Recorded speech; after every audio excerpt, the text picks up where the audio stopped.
Haleluya, salam jumpa di Sekam Padi. Episode kali ini saya akan membawakan judul Kita Harus Jadi Vegetarian.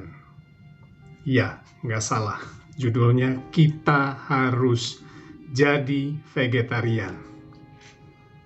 Apa itu vegetarian? Vegetarian secara umum dia tidak makan daging. Nah, dari sekian banyak jenis vegetarian, saya ambil 3 saja. Yang pertama itu namanya vegan. Vegan itu cuma makan sayur, buah, dan biji-bijian. Lalu ada semi-vegetarian. Semi-vegetarian itu selain sayur, buah, dan biji-bijian tadi, dia juga makan ikan dan unggas. Dan yang ketiga, jenis vegetarian yang ketiga yang saya ambil, namanya vegetarian lacto-ovo. Dia makan sayur, buah, biji-bijian, plus produk susu dan telur. Jadi dia nggak makan ikan dan unggas, tapi dia makan telur dan produk susu. Itu vegetarian. Nah, judulnya tadi kita harus jadi vegetarian. Apa yang Alkitab katakan? Kita buka dalam Kejadian 1. Kejadian 1 pasal 29. Berkata demikian, berfirmanlah Allah, lihatlah, aku memberikan kepadamu segala tumbuh-tumbuhan yang berbiji di seluruh bumi, dan segala pohon-pohonan yang buahnya berbiji. Itulah akan menjadi makananmu. Baca lagi di rumah, pelan-pelan, lalu kemudian kita renungkan judul ini. Jelas bahwa kita harus jadi vegetarian. Segala tumbuh-tumbuhan yang berbiji, segala pohon-pohon yang buahnya berbiji. Jadi itu makanan kita. Allah perintahkan, Allah sampaikan kepada Adam, itu yang akan jadi makananmu. Makanan binatang apa? Sama. Ayat 30-nya kalau kita baca sama. Binatang pun juga makan itu. Jadi kita harus jadi vegetarian. Berarti selama ini kita sudah berdosa karena kita makan daging. Kita mesti bertobat, saudara-saudara. Kita tidak melakukan perintah Tuhan. Tapi tunggu dulu. Ingat cerita tentang Nuh. Air bah menguasai bumi selama 150 hari. Itu tertulis dalam Kejadian 8, Kejadian 7. Kejadian 7. Ayat yang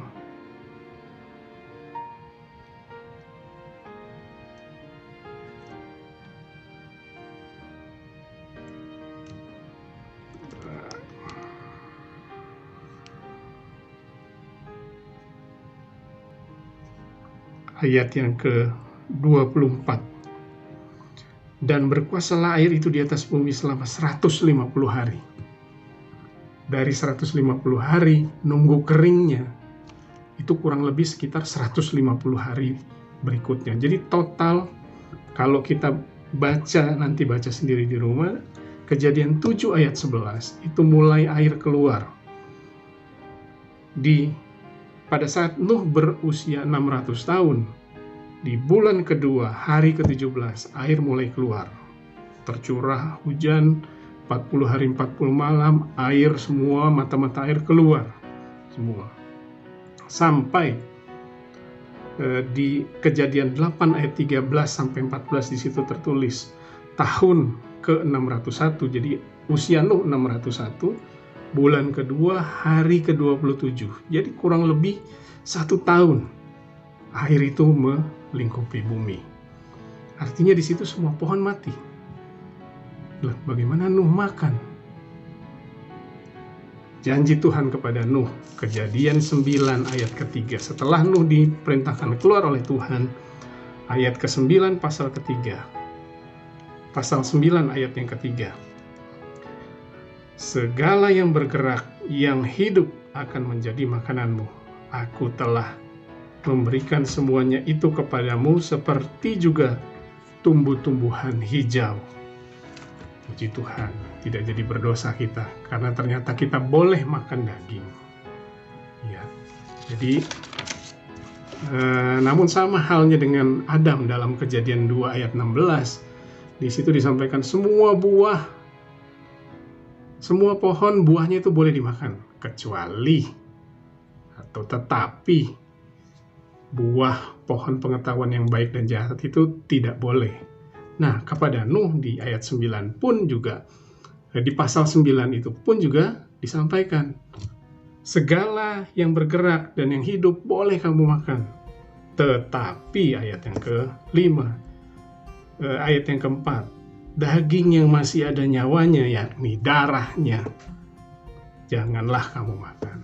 Jadi ada pengecualian, semua daging boleh dimakan, darahnya tidak boleh. Sama seperti dalam Kisah 10 ayat 12-15 bahwa menegaskan bahwa daging atau binatang boleh dimakan. Karena Tuhan sudah sampaikan di Kejadian 9 ayat 3 tadi.